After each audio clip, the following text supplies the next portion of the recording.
Okay, welcome everybody. We're down to what, the last 2 weeks now of this semester.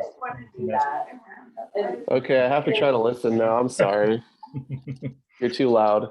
Yeah. Anyway, the point is that we've just got now one more week of well, actually, technically a week and a half.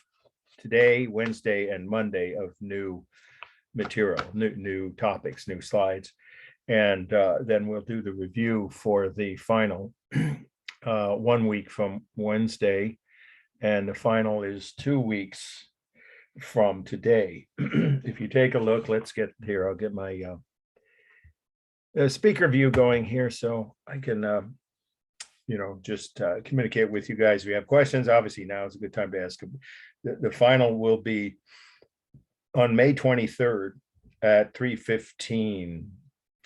So please log in by 3:10. Most people do, but that's important because remember, it's in real time. It's not going to be recorded. And, it'll just be your last, obviously, 1/4 of your total grade, 100 points out of a 400-point possible total. So you want to be here for the first slide when it hits it's not a screen, it hits the screen. It will be on your screen, your device. On your computer by 3:15, so that we can finish within. It's a 1-hour exam, but of course you guys have that extra time. I know a couple people have a specific arrangement for time and a half. You have well over time and a half because it's not due till midnight of that day. That is the deadline. You'll get emails reminding you of all this. So that is 2 weeks from today is the final. So if I can, I will be succinct, but I just do this as a proactive exercise. Hopefully it's helpful as a little bit of a incentive or, motivator for only a handful of people who haven't yet gotten their second paper in. And I'll just be very brief. So JT, Haley, Nicole, and just shy. I haven't yet received a second paper from them. I haven't checked my email today, but in any case, I would, if I were any one of those people, if I were you, I would try to get it in by this weekend or before the week if you can, so you can get the grade back before the exam, and the point of which is obviously then you'll know how many points you have, not counting extra credit. Let's let Elsie in. Hi, we were just talking about the final exam. I mean, for this class is 2 weeks from today at 3:15. Anyway, so if you were one of those 4 people I mentioned, you would, I'm sure, be aware of the fact that you still need to get your second paper. And it's only 10 points off. It doesn't go up, but, you can make that up with extra credit. And speaking of extra credit, looking down the list, I see one person has 20 points. Of course, I won't mention who, but nobody even has close to the total of 60. So you have those options right up through the end of final exams week, which officially is Saturday of Memorial Day weekend. So you have until midnight Saturday. I might even make it Sunday, not Memorial Day. I don't want to be logging in emails. So I'll send you an email about that. But that is for those of you who took the final and you're not sure you did as well you just want a cushion or margin for error, whatever phrase you want to use. Speaking of extra credit, one other announcement, then I'll take any questions before we get to our first slides for today. It looks like the walking tour, this is wood here below my laptop, will be happening on Sunday, May 22nd. And once I have confirmation that we're going to get to go into one of the most spectacular buildings in the whole United States, I wouldn't even just limit it to California or the Bay Area. It's a national landmark, and it's being applied for having a UNESCO World Heritage status. It's that unique a building. It's the Christian Science Church. I might say, oh, what's it, just a church? No, it's so much more than that. There's a reading room, there's a Sunday school, there are other spaces, and it's a complex within a set of connected buildings, all designed in the early 20th century, 1910, the church itself, and then some additions were added over the next 10 or 12 years or 15 years. So it's all 100 years or older, and it is by Bernard Maybeck. I've mentioned him before. He's the first green architect, and there was no such phrase in 1910, but he had already by the 1890s started doing what he called nature-based design. And that's now the basis, the concept behind that. It'll be clear when you, if you choose to come to the tour. Now, some people don't know your plans yet. You might want to wait and think about it, but I do need people to RSVP, let's say by the Friday before the tour. I'll send you an email with the details about where we're meeting. It's in Berkeley at Dwight and Bowditch, but that won't mean anything to you unless you know that part of the South Campus. It's called neighborhood. And we're going to go inside 4 buildings that aren't open to the public, starting probably with that church. I am waiting to get the final confirmation from their committee. They have a committee of volunteers, one of whom or 2 maybe have to meet us to let us in, because there's not church services at 2 p.m. on Sunday. They've already finished. So 2 p.m. to 4:30 is the time frame. So I'll give you more information about that, or send more to all my students, and hopefully you'll give that some thought, because it's a unique opportunity. Even if you didn't need the extra credit, it's worth 20 points. The opportunity to go inside some of these spectacular buildings you wouldn't otherwise have might be worth the trip to Berkeley. Plus, there's plenty of good places to eat before the tour. That's why I started at 2 instead of at noon or 1. So you can have a lunch, whatever, first, and carpool, and then show up at the starting point of the tour about 2. Okay, you'll get the details again. It'll be probably Tuesday evening when I have all the details pinned down about the starting point of it. Okay, any questions about anything relating to extra credit, late work, or the material we've covered so far, which we're now on our final topic, late Gothic art, which isn't only on, in fact, it's not about, mostly about architecture. There's 2 architecture slides left in the syllabus to cover. We'll get to those on Wednesday. But everything else is this time remaining set of slides is mostly on painting. As you can see here, I don't know if it's obvious, and sculpture, late medieval, late Gothic painting and sculpture. And there's one last new definition. We'll get to that when we get to the first example of that. It's called the international style. Will be our first slide, in fact. Okay, first, any questions about anything relating to the class or your extra credit or your pay? Nobody's done, or very few people have done the film option. Watch a movie about an artist's life, any artist, and it has to be at least 60, or a documentary, 60 or more minutes. That's a reasonable minimum, and write 2 pages about what you've learned, and send that in as a PDF. That's worth 10 points. Hardly anybody's done that in this class this semester, so that option's still out there. Okay, anybody? Any questions at all before we get started with today's first must-know slide? All right, so let's get going with the notes for, here we go. The first work of art we're going to see here. Let's get rid of this, or move it up and out of the way. And there we go. Okay, everybody can see this now? Yes? Yeah. Yeah, don't all speak up at once, as my one of my teachers used to say. Thank you. Just need one person to confirm. Once in a while that somehow glitches, but that hasn't happened this semester, at least in this class. So maybe that's a good omen for all of you and your grade and the final exam. Here we go. So first must know for today. Moses Well, you can see it's down toward the middle of the list for this week. But since we've been covering, architecture, I wanted to segue with, sculpture, which is 3-dimensional, and then we'll get to the painting after this. For late Gothic. Okay, Moses, Moses. I assume you've all heard that famous person from the Bible, Moses Well, just like those 2 words. The artist, we know who the sculptor was, and of course that would be the last name of the artist, is S. Sluter, Sluter,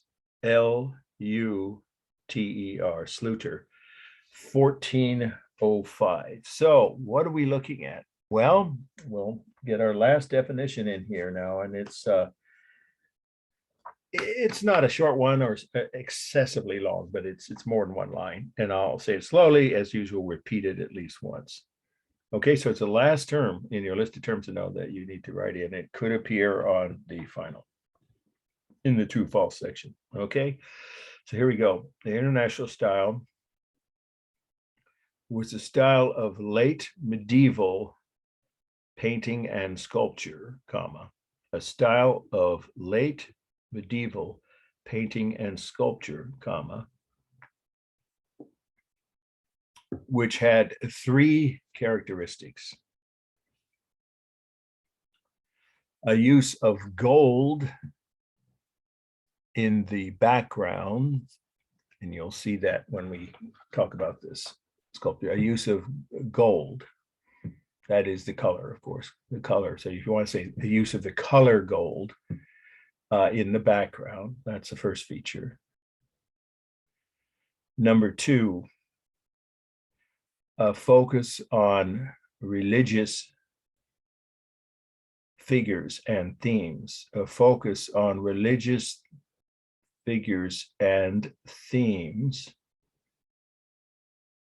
And number three, in painting, so it doesn't apply to sculpture, obviously, so this is a broad definition and incorporates both painting and sculpture. So again, number three, I'll say it again, in paintings, plural, an unrealistic depiction of depth. An unrealistic depiction of depth, period. Now, of course, a three-dimensional object, a piece of sculpture, is not going to have that problem. Well, it could. Actually, I should say that. In the early medieval, remember some of those early Christian pieces, which were in essence in that lap over into the early Middle Ages, the Dark Ages. Yeah, some of that sculpture didn't have a realistic depiction of depth. But the third feature, I'll repeat the whole thing, is mostly it's limited to painting in this period. Okay, I'll say the whole thing again. International style was a style of late medieval art, okay, which had three features. Number one, gold backgrounds or gold in the backgrounds. Number two, a depiction of religious figures and themes. And number three, in paintings only, an unrealistic depiction of depth or space. You'll see that with the first painting slide that's after this. Okay, so this has two of the three features. And if it's not obvious now, you should, of course, be writing this for the meaning here. First of all, these are all figures from the Bible. Moses, most people know, but if you don't, you should write this. It's a pretty important part of this slide, of course, of the meaning. And that's, he was the one who led the Jews out of Egypt when they were, freed from their slavery by the Pharaoh. You can just say he just led the former Jewish slaves, that would keep it short, out of Egypt and into their, quote, homeland or promised land. You could use either phrase, Israel, across the desert to Israel. And so he's a very important figure in the Bible. And that's him there where the cursor is. I'm going to do a close up here. He's blind. If it's not obvious that he's blind, then you should write that. And that's what the Bible says. By the time he got to his, led his people, the Jews, through 40 years, supposedly they wandered in the desert, he was blinded. I guess if you wander in the desert, for 40 years, maybe anyone would be blind. But anyway, it just says in the Bible that he was blinded, not all the other people with him. So he became blind near the end of his life. And the last thing he did, the last thing he lived or task that he lived to accomplish was to find, quote, the promised land, they call it, the homeland of Israel, which of course is where the Jews were for thousands of years before they were kicked out we covered this, by the Romans. And now, of course, there's the conflict there between Jews and Palestinians and most of that area, but that's where the modern nation of Israel. So they found their homeland, you could say, or promised land, which was Israel. And then you could say, therefore, he was, the first leader of the, when he lived a few days after that, according to the Bible, he died shortly after they got to their homeland, and he was blind. But there's another strange thing going on here. He's got horns. You notice that coming out of his forehead. Now, how in the world could a holy figure, someone God appointed to lead the Jewish people to their, holy land, their homeland, how could he have horns, which is a symbol of a devil or demon, right? That's most parts of the Bible. That's the way they describe the devil or any kind of demons from hell. Why would Moses have horns? Because of a mistake. This is part of the meaning of this, so I'll say it slowly. If you need me to repeat it, let me know. It's because of a mistake in translation.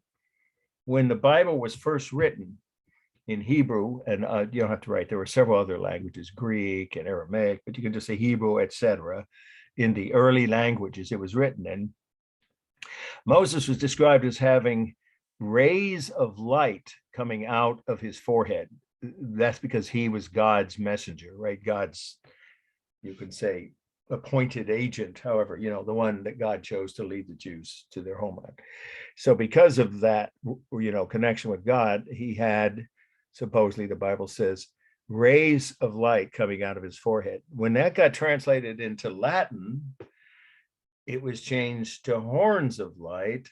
And then eventually, when that was translated into other languages, Italian, French, German, it was just shortened to horns. So supposedly Moses, according to, incorrect and obviously uneducated or careless translations of the early Bible, somehow transformed him from being a person with rays of light shining out into someone with horns. So he's been depicted ever since the Middle Ages, in European painting at least, with horns, even though that's incorrect, until, if you can believe this, finally about 200 years ago, 1700s, a little over, a couple of centuries, two and a half centuries ago, late 1700s, somebody figured out the mistake. In other words, some historian figured out, wait a minute, that's not what the original Bible said. So then they stopped, if anyone was still painting Moses or making sculptures of him after around the late 1700s, they stopped showing him with horns. So that's the explanation of why he's shown here with horns. And then we have that he's carrying, the last thing about him is he's carrying the 10 Commandments, which is what supposedly God gave him, right? The rules for how to behave, how to live according to God, right? And that's these two tablets are the 10 Commandments. And then the other figures, this would be King David, I believe it is, or just say what, you have to know which one of the early kings of Israel. And so would this be almost certainly one of the other early. And they were also supposedly, according to the Bible, appointed by God to lead their own people. At that point, we're talking about the Jewish part of the Bible. It's called the Old Testament. Finally, these angels, they're up in heaven above the figures. And that's the last part of the meaning. Look at the gold, their wings and the top parts of their robes. And, even some would say their faces, but I don't see it on their faces, but definitely their robe, part of their robes and the wings, they all have, a spread outward set of wings on each of them. All these angels have gold. And then there's gold here. And again, here above or behind, you could say above and behind the heads of these holy figures. So there's gold in the background here. And obviously these are religious figures. So two of the three elements or features of international style art apply to this work, this piece of sculpture. The only other thing to say is, what's this thing about a well? Some people might be curious. Well, it's a well with holy water, supposedly. If you went there and you had some kind of disease like, leprosy, right? Or maybe, I don't know if you could go there if you were dying of the plague, but anyway, some kind of disease, long-term disease, or even maybe, crippled, you couldn't walk, or you had lost mobility in your legs or something. If you had some kind of a disease or disability, there we go, any disease or disability, and you could get to this well, and if you drank the water, supposedly it was miraculous, it would cure you. Well, that's what some people believe that. So that's why this was a site for pilgrimages, right? For people from all over Europe would come to this well. And so that's pretty much the whole meaning. It's the style, remember, is always, of any painting, sculpture, building, whatever work of art, is always part of the meaning. So that's why I gave you the features that mark it as international style, but it does have a realistic depiction of space. It's three-dimensional, and these human figures are proportionately correct, unlike the early sculpture of the early Christian art we saw several weeks ago, where they were off, proportions were off, and the depictions of space were off. This is, of course, a three-dimensional object, so there's the third feature doesn't apply here. Okay, let's do a formal analysis. Well, the gold, which actually, look, He's supporting Ukraine. No, I'm sorry. That's yellow and gold. Now that's not gold. I'm sorry, yellow and blue. I misspoke already. I apologize. Blue is somehow the color of the undergarments of these figures, and yellow, which may have been originally gold paint that faded, but it's unlikely because usually gold and yellow are distinct colors, right? You can see these are gold, and that's gold up here above them and behind them. But on their clothing, the colors are mostly a warm yellow, and on their face and hair, on Moses's face and beard, right? And then we have the cool colors, of course, would be the blue undergarments or under robes, you could say. A little bit here, I guess, with part of this king, this Jewish king's robe. And the background, other than what's gold, everything else is silver. The well itself, the metal sculptural part that they're all standing in front of, all of the background behind them below, this level is silver. That's obviously a cool color. And then it gets warm again on the gold used for the decorative trim and the wings of the angels. See, the texture is excellent here. Superb. On Moses's face, on his beard, on his clothing, and their robes, all three figures. We can't really see this one that well, but you can see the carved line is what's used to create the hair and the realistic similar texture on the robes, and of course their faces and the angels. It's mostly stable. The figures are standing upright. This guy is leaning over a little bit, so the upper part of his body is dynamic. The angels are pretty much straight up. Yeah, their wings are dynamic. So it's more stable than dynamic. Obviously, the well behind them is totally stable. So definitely mostly stable with dynamic details. Of course, the tops of their heads.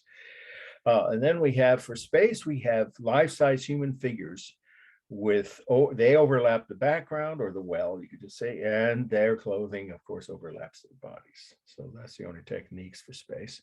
The rhythm is obvious with repeated decorative, well, it's not really so much decorative. Yeah, I guess it could be. The wings, you can say decorative or geometric patterns in the wings, right? The feathers, sorry, there we go, the feather patterns of the feathers. That's a lot of repeated shape, and all the robes, of course, the folds and creases and all the figures, both, the two angels and these three holy figures. Lots of repeated shapes. Of course, obviously, being human bodies, there's the repeated shapes of the head, the hands,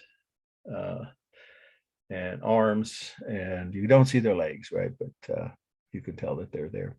Okay, now this is interesting. Why he has a beard that's divided. Well, let me finish the formal elements. We've got modeling. That's just, of course, the natural shadows created by the sun. There's no technique for modeling. And let's see. The largest mass would be the well, and then it's a close call. Probably the king of Israel to the right. I think it's King David, but you can just say the early Israeli or king of Israel is slightly taller than Moses. And then this guy who's leaning over, this other king. But if you want to break it down, you could even say the well is the largest mass if you count the background. Then this taller of the kings, and then Moses would be third. Okay, I think we've covered all of the rhythm, mass. Oh, balance. Yeah, each human figure is standing upright and is intact. All their two arms, two hands, two legs. So each figure would be balanced symmetrically, and I would say top to bottom. Okay, don't write this now, but one observation several of my students over the first few times, no one has recently said this since we started Zoom classes, but maybe it's how big the images are in 708 Anna Lee Hall, on the screen in that room if you're ever taking class there. When I do a close-up here like I'm doing now, people notice something a bit unintentionally humorous. Obviously, it's not even remotely something the artist would ever have thought of. If you haven't seen the 1939 Wizard of Oz movie, it will mean nothing to you. But if you have, several people have noted the similarity of the way Moses is in this with his beard, especially to the Cowardly Lion, the character in one of the people who accompanied Dorothy to the city of Oz. Some strange, the actor obviously would know about some strange resemblances here from the past, just like we saw with the four Beatles in the mosaic, right, of Justinian. strangely connected to some modern images. And then there's one other thing I'll mention. What about these horns of light, even before these mistaken artists, started putting real horns? What must it have been like when you traveled for those 40 years with Moses? If you had to sleep in his tent, every night there would be rays of light coming out of his forehead. How could you get any sleep? And what would people say? Oh, turn off the lights. Oh, no, just Moses, just forget. We can't do anything about it. Okay, now we're at the painting, and this is going to take less time than that sculpture because there was a lot to say about that. But I want to be clear how you would, if this is on or either the last slide or either of these next three paintings. One of them will be, I'll tell you that now, one of the next three slides will be, I shouldn't probably say that, but that's giving a little bit of a heads up. Once we've cut the list down, then you'll know what's left over you really want to study I'm talking about the paintings of international style that we're seeing this week. So at the moment, I'm not cutting anything, of course, until we do the review next week. So you want to take thorough notes and also understand how the international style applies to each of these slides. And of course, that will be a part of the meaning. And again, it will overlap. I think by now you all know how to do that. Those of you who've done, well, everyone's done at least one paper, or certainly if you've done both. How the style of something is part of the meaning, obviously, but it also can involve certain elements of composition. Okay, so this is the next must know. Here we go. And this one is Virgin and Child from Siena Cathedral. I just want to make sure because these are so much alike. Yeah, this is it. This is it. Sorry, something I make the order of where they're listed is not accurate. So I know these are very similar. So yes, I will be conscientious and cut one of these two next slides because they're so similar. But for now, just please, again, of course, until we do the review, assume either one could be on the exam. So this one is the Virgin and Child from Siena Cathedral. And the artist's name is typically long-winded Italian last name, Bonensegna. I'll spell that, of course, slowly. Buoninsegna,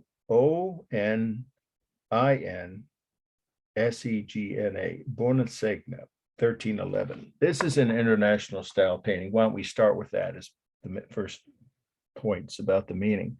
What makes this international style is look at all that gold.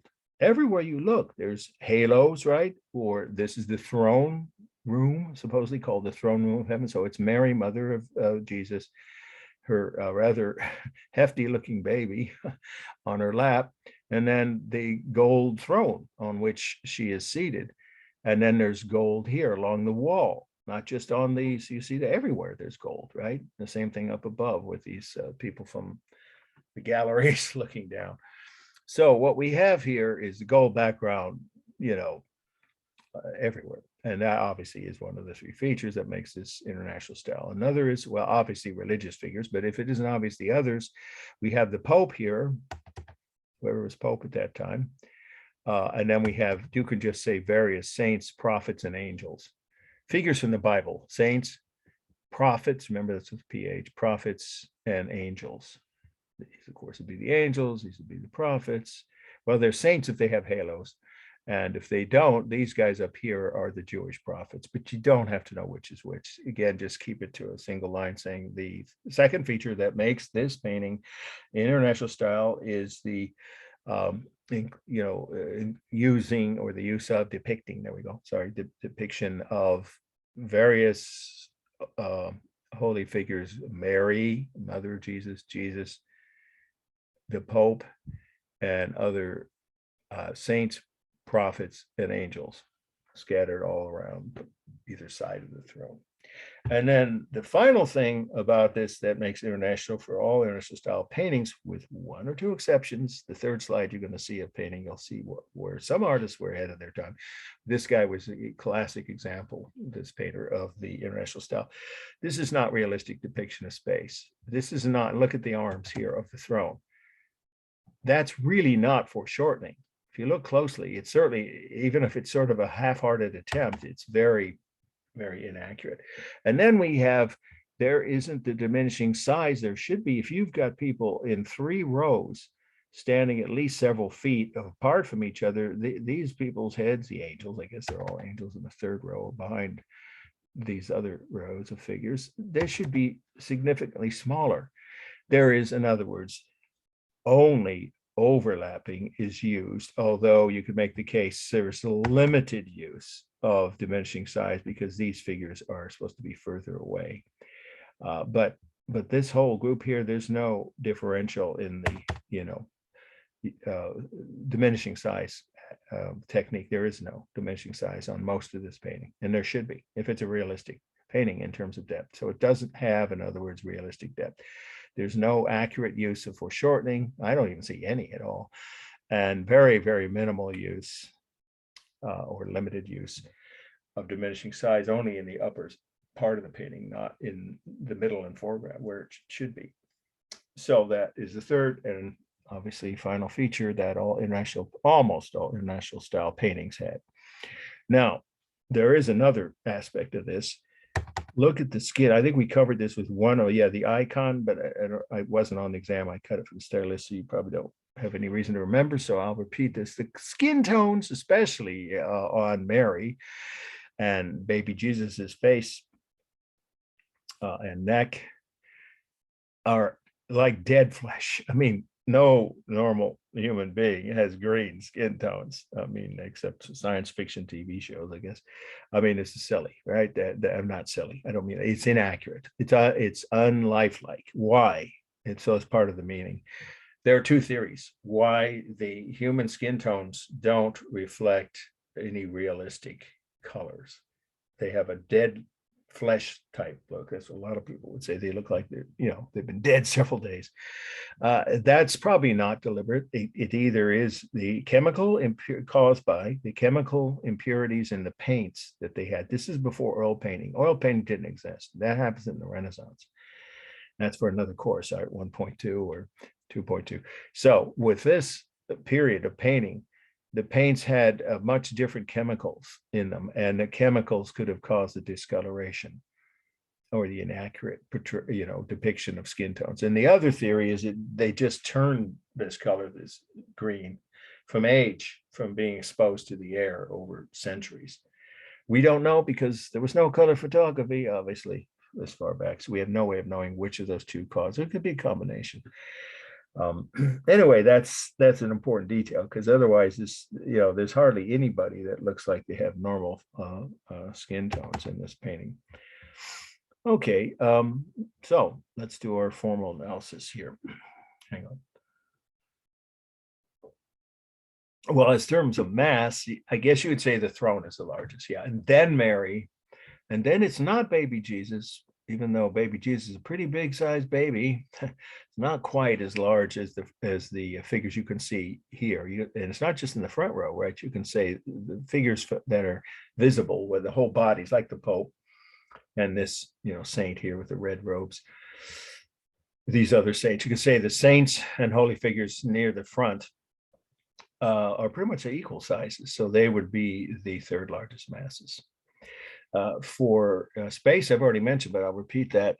There's only really, there's mostly overlapping, obviously, of the clothes over each of their bodies and the front rows or each row over the row behind them. But there is some diminishing size here on the upper row of figures. Right. So that's it. There's limited use of diminishing size and no other techniques. There's not really any foreshortening, and there definitely isn't atmospheric or scientific perspective, of course. The lines here are all thin outlines. The simulated textures are really good, though, that they were skilled at on the clothing, the robes, the hair, and even though the skin color isn't realistic, the depictions of their features are fairly accurate. Their faces particularly, and even on the throne, although it's hard to tell what material that is. Is it stone or wood? So the simulated texture isn't as real or as sharp on the throne as everywhere else. The modeling is pretty realistic and pretty accurate, around their faces, and of course their clothing. So there's strong realistic modeling. And then we have the obvious rhythm of the heads and halos, and those you can see with their whole bodies, of course, their arms and hands, and on the folds of their robes. It is mostly stable. She's sitting upright, slightly tilted head. Of course, all their heads are, the tops of their heads are dynamic, and the halos, but their bodies mostly are standing, almost all of the figures upright, or even if they're kneeling, their lower legs are at a right angle. So it's almost entirely stable, except for their heads, their halos, and maybe the edges of the arms, I should say, of the throne. For colors, you've got, well, of course, the clothing alternates between warm and cool, reds and oranges and blues. Obviously, the gold background and everything, halos, the walls, that's all warm. Mary's robes are cool. And the skin color, even though normal human skin tones of all humans, whatever ethnic background someone is, in real life and in accurate painting, is warm by definition, not here. Green tone skins, of course, unintended, though it maybe is a cool color. And let's see, balance, yes, it's balanced. She's in the middle, the throne on sections of the throne on either side, and about pretty much an equal arrangement, right? In fact, it is, of various holy figures on either side. One last fact about the meaning, I almost forgot.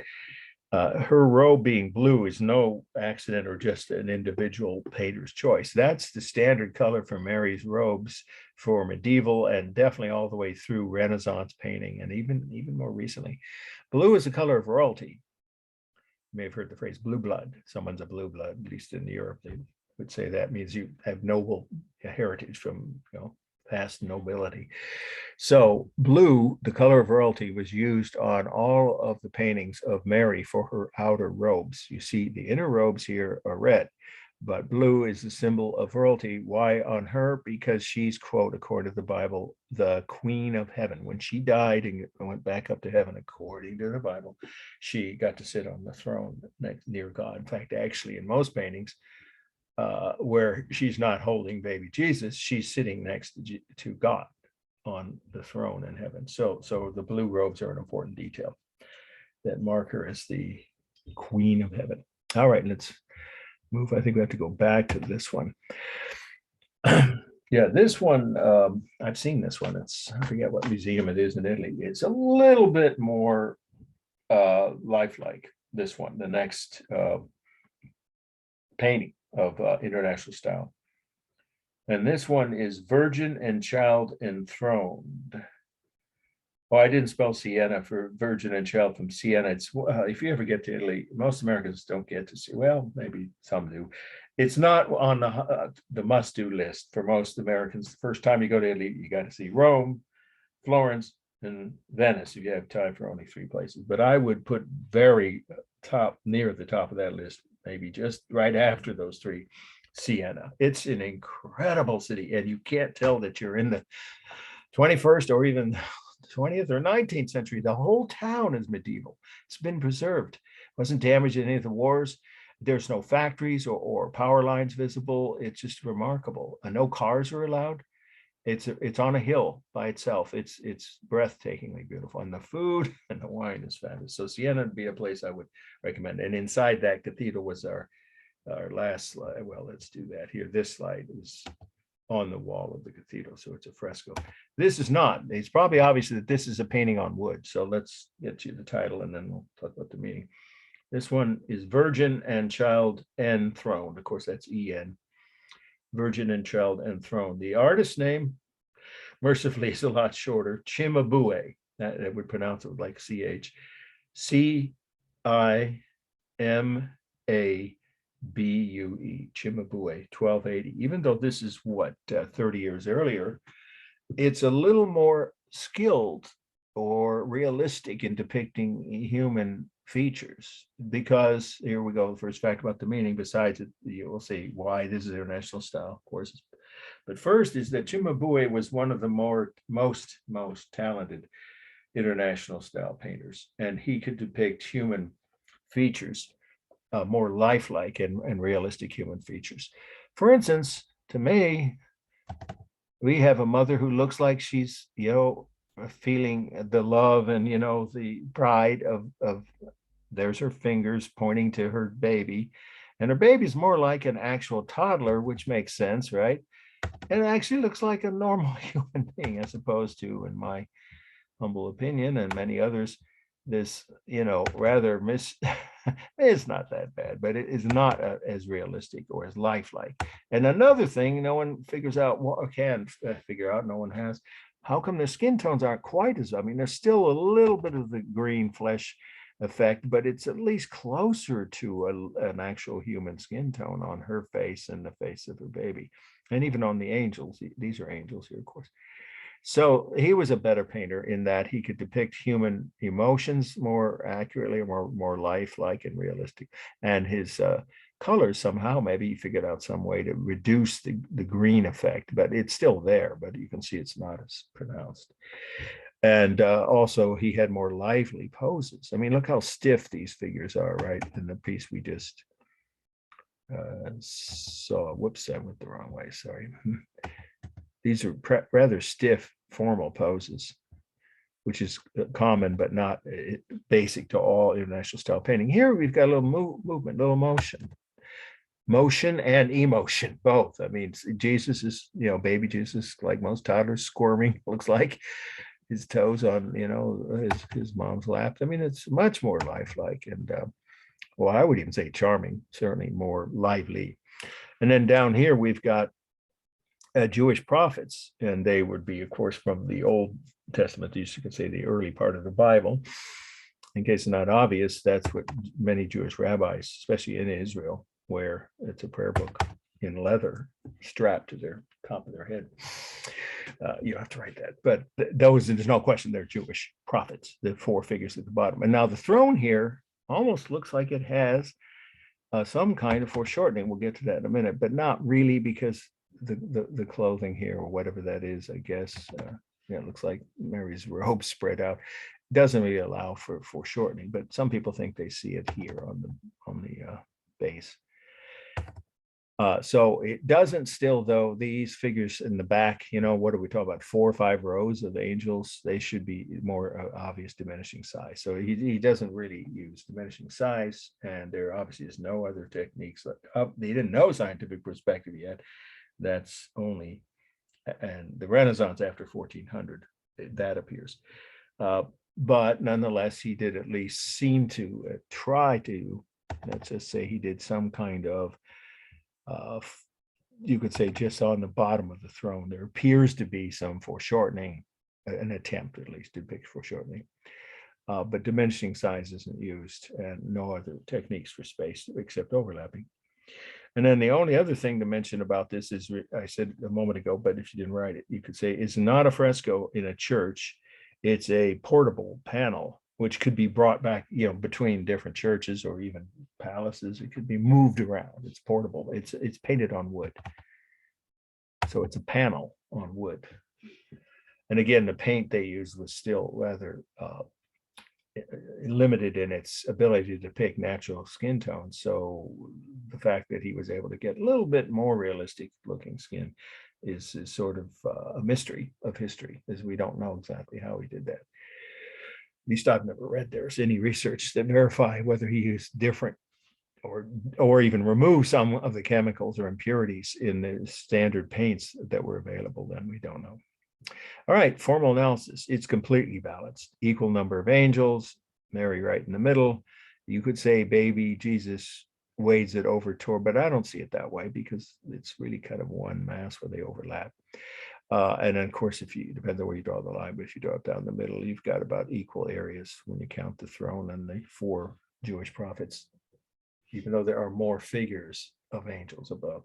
I would say it's roughly balanced top to bottom, and definitely left to right.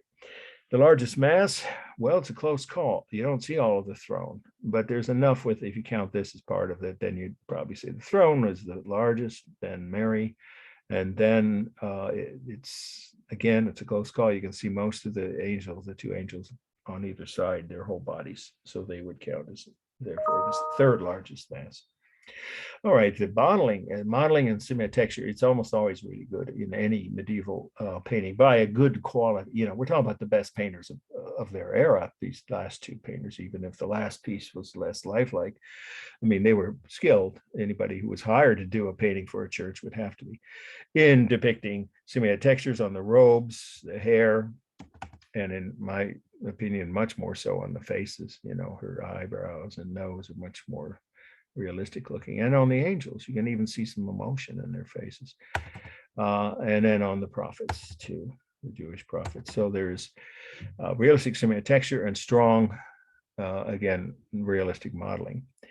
The rhythm is obvious with the angels, heads, shoulders, the halos, and the arms, hands, and legs of all the figures are visible, plus the throne. The colors, well, again, you've got your blue, which is, again, symbolic of her being the Queen of Heaven, a cool color, of course. And the angels, mostly their robes are cool, although this one looks somewhat more warmish brown. The skin tones, you decide. The green effect is still visible, but it's less so. So maybe it's, sort of like neutral almost, but there's enough of the green that I would say their skin tones are still cool. And of course, down here, you've got alternating colors of warm and cool on the robes of the Jewish prophets. All the lines are thin. I think I said all thin outlines. And then let's see, balance, rhythm. Oh, mostly stable, except for the halos the heads, of course, all human heads at the tops of a human head considered dynamic, but she's seated totally straight upright, and the throne is, except for these bottom two little details. So the halos and the heads are dynamic. Most of the rest of the painting is stable. Okay, I think we covered all the elements here. Now, I'm going to probably show this on Wednesday, but this one we're going to spend a little more time on, and then we'll end a little early. I don't think anybody objecting. Now, as always, stick around for any questions or comments you have after the last month. So let's see how we're doing on the number of slides, because we have for this week 7. And yeah, okay, so 2, 3. Yeah, I think we'll do this, but there's a lot to say about it, and I will say it slowly and repeat it.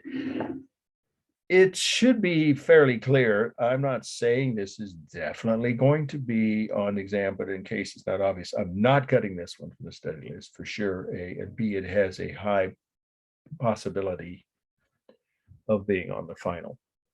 Just so a word to the wise, heads up that you want to take extra thorough notes. And if it is on the final, it's a very strong possibility of being on the essay part, because we should have at least one painting, right?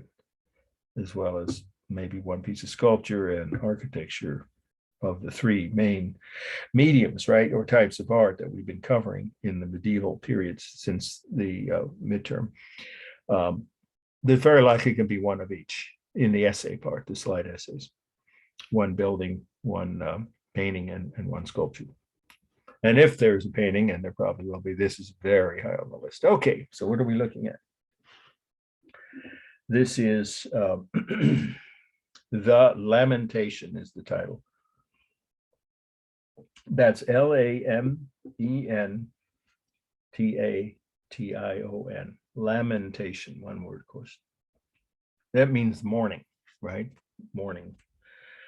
As in to mourn, not the time of day. The Lamentation, the artist's name is Giotto. Again, I can't help it, but my Indiana relatives that's planted their mispronunciations in my brain. And when I was growing up, Giotto is how they would say it in Indiana, but it's Giotto, and he is one of the all-time greatest painters in at least Western art. And we'll say why. Giotto, Giotto, 1306. Well, let's start with the fact that this is a fresco, a painting on the wall of a church. You don't have to know which church. It's in Italy. It's actually in a town called Assisi. Some of you know St. Francis. The city of San Francisco was named for the guy that believed women should be allowed to preach. Way ahead of his time. He was an animal lover, and refused to fight when he was told he had to go fight a war. Yeah, pretty amazing. St. Francis of Assisi, that town is from where this is, but you'll have to know that. You can just say it's from a church in central Italy. It's good enough. A fresco on the wall of a church in central Italy. And it depicts the moment that Jesus' body, dead body, of course, was brought down from the cross, or just after it was brought down. And all of his followers are weeping or mourning, which is what the title tells us. The word lamentation means that, a mourning over someone's death. And who are these figures? Well, if it's not obvious, the guy lying out pretty much straight across the bottom or near the bottom here is the dead body of Jesus. Then there's Mary, there's her blue robes, right? His mother kissing him goodbye. And the other Mary, and here you kind of do need to know the name of the other Mary. It's Mary Magdalene. And I'll spell her last name if you didn't already know it. Capital M-A-G-D-E-L-A-I-N-E,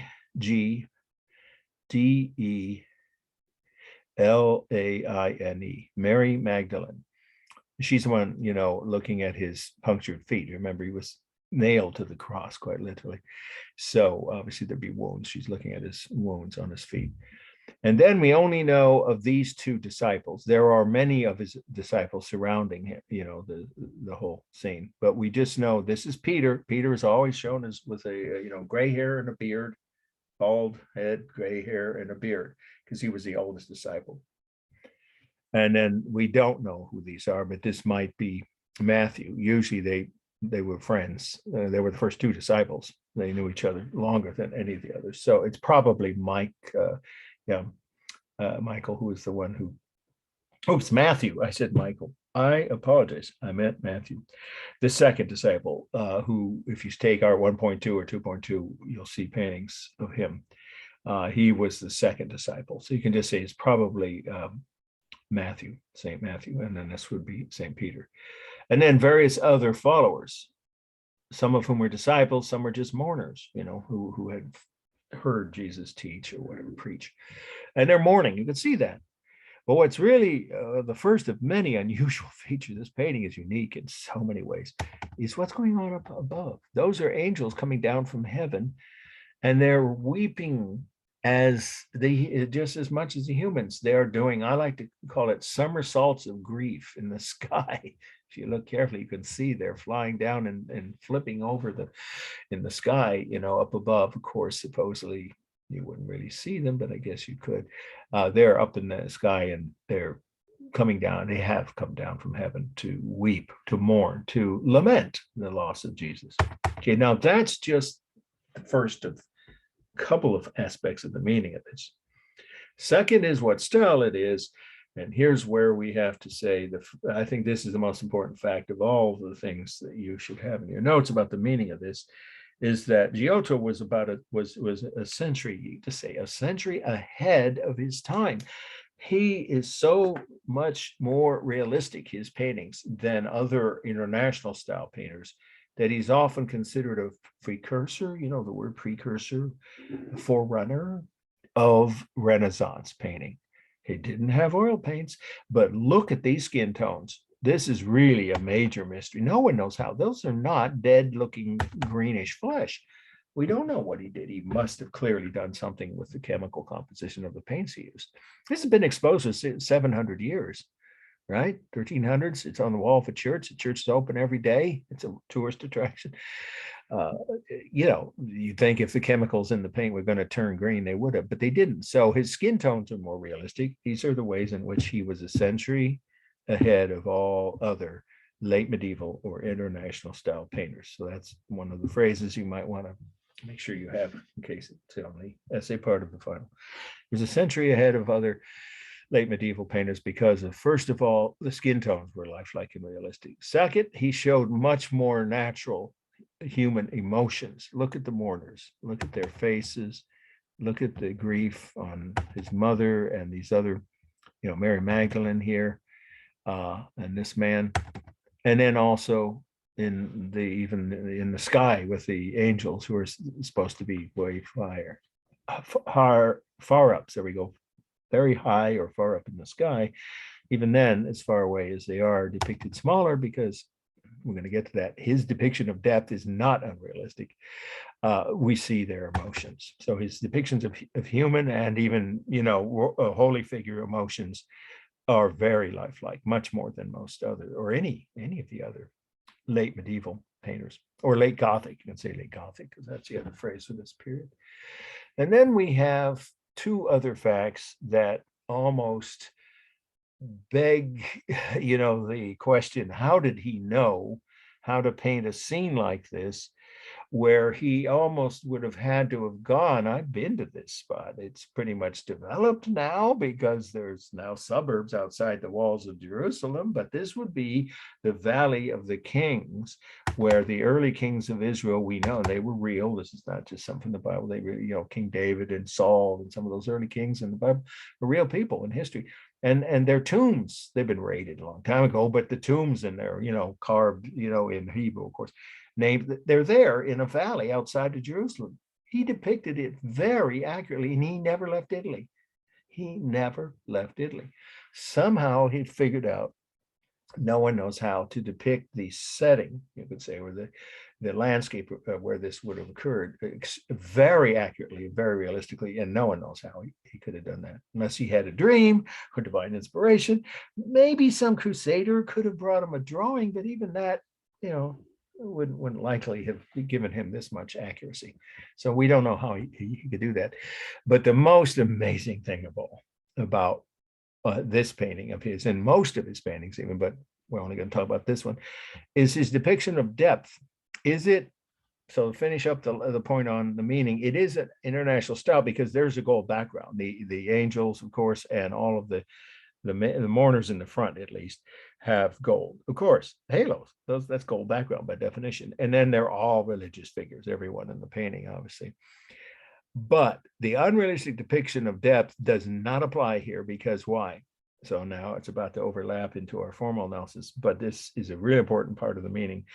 He did several used on this painting several techniques for depicting depth or space realistically that no other painters, at least certainly not in Europe, had the skill to do. There's no question there's foreshortening on the cliffs here. No question of that. There's diminishing size. Now the heads of the mourners further back are slightly smaller than the ones in front, but the angels are smaller. But these aren't miniature angels, half the size of a human being. They're just up further away. So they're shown diminishing size. That's, accurate and realistic. Obviously overlapping, everyone knew that skill. But then the two other features that no other painters were using at this time are atmospheric perspective. You see it on the cliffs across the canyon there, the Valley of the Kings, right? Don't confuse that with the one in Egypt where some of the later pharaohs like Tut were buried, but it is the same phrase, at least in English it's translated there. So this valley, you can just say valley or Valley of the Kings, has atmospheric perspective in the distance. And finally, and most amazingly, he used some kind of freehand approximation of scientific perspective, and no one was thinking like that far back. Easily a century, if not a little more than a century ahead of the first Renaissance painters to invent that technique, which we don't cover because we don't deal with Renaissance. In other words, there's a vanishing point, or the concept of a vanishing point, but we know he didn't do the diagonal lines because this painting's been x-rayed. As my dad used to say, 6 ways from Sunday. It's been studied. It's a world famous painting, and it's remarkable in all the ways I just mentioned. But the most, I would end the part on the meaning, it's with this thing. The most remarkable thing about this painting is how the artist, Giotto, figured out the concept of scientific perspective without knowing the technique. In other words, he did his own free hand approximation of scientific perspective, of that technique, by making things fade, accurately into the horizon, as though he knew the concept. How could he? It didn't exist. So he just figured somehow in his mind that that's the way things look to us humans when we see things in the distance. And he did that freehand approximation that no one else was doing. As you can see, why we say he was a century ahead of his time. All right, let's do a formal analysis, and then we'll stop and I'll take questions. There's obvious rhythm with the angels in the sky, the cliffs in the background, the robes, heads, arms, legs of the mourners and of Jesus, of course, and the halos, plenty of rhythm. It is, I used to say, mostly stable. Well, really, the human figures really are. These two guys and all these other mourners are standing upright. Jesus's body is, I mean, slightly diagonal, but mostly stretched out, almost horizontal. Mary, mostly stable, except for their heads. But you would have to say there are enough people leaning, like this woman here and this one, these two, the mourners in the middle. And the angels definitely are dynamic, as well as the cliffs. So it's both. There's a mixture of stable and dynamic elements throughout the piece. The lines are both bold and thin. Here he used bold outline on some, like on Jesus's body, that's bold outline. There's no question he wanted you to see that and emphasized it most. And I would say on the front row of mourners, or front two rows here, on pretty much the edges of at least their heads, Peter and most likely Matthew, and then the women around him. But then there's thin outline on the angels and the mourners in the middle and background. And then the semi texture is superb, even better than the last two paintings we saw on the hair, the clothing, the skin, the rocks behind them, even on this tree, this dead tree, which is symbolic of Jesus's death here.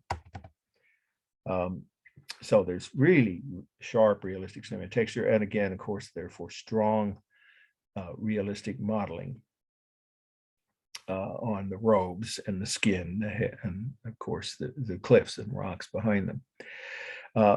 For space, I already mentioned, but I'll repeat it, that it's overlapping, obviously, of the clothing over their bodies, and each row of mourners over the ones behind them, the mourners overlapping the cliff, right? And then this group of mourners overlapping each other. And then we have already mentioned diminishing size, obviously, with the angels in the sky, and further, right, the heads here are smaller than the ones in front. And then, of course, foreshortening, mostly on this cliff, but I would say even on the canyon in the background. And I already mentioned atmospheric perspective, of course, and a version of an early freehand version of scientific perspective. And then we have the colors, of course, alternating warm and cool on the clothing.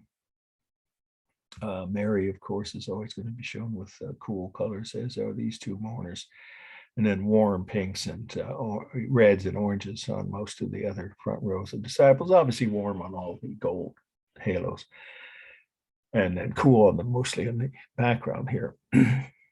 Let's see, the largest mass, it's a close call. I would say it's this cliff, if you count that as a single mass. And then it would be Jesus' body, because he looks taller than any of the other figures if you were to stand up, of course, which she's not going to until 3 days later, if you know the Bible. But anyway, you can't see the middle of his body, but obviously it's indicated here. So I would say he qualifies as the second largest mass. And then it would probably be, because you can't see all of Peter, the disciple, probably Matthew, to the farthest right edge. The rhythm, I think I already mentioned hands. Let's see, balance, is it balanced? Well, some people think this, because that is sky, obviously, that might mean that it's, or must mean that it is unbalanced toward the bottom. I wouldn't argue with that, but roughly balanced. The angels aren't as big as the mourner, the masses. Okay, and then we have left to right, it is roughly balanced, if you draw the line down there. Okay, we did mass, I think we did, yeah. Line, color, texture, I think we've covered most of the, yeah, let's see. All right. So this is actually the end of this selection. So we're going to do stop share, and I'll take any questions you have. If I have any questions before I leave this slide, because it's a very important one, obviously, I made that point enough ways that you guys can figure it's something you want to make sure you have all your notes in front of you, of course, when it is obviously, if it may not win, if it is on the final, obviously you want to have these notes right beside you, because it's an open book, open note test. Okay, so let's do stop share. All right, does anybody have any questions about anything we just covered, or about late work, late papers? Are pretty much clear on that. You know, the cutoff for those is before, don't forget that it's not during finals week. I can't accept late work. I don't have time. I have to grade dozens and dozens of exams and log in extra credit and calculate the grades and submit them. So the cutoff for late papers is the week before finals.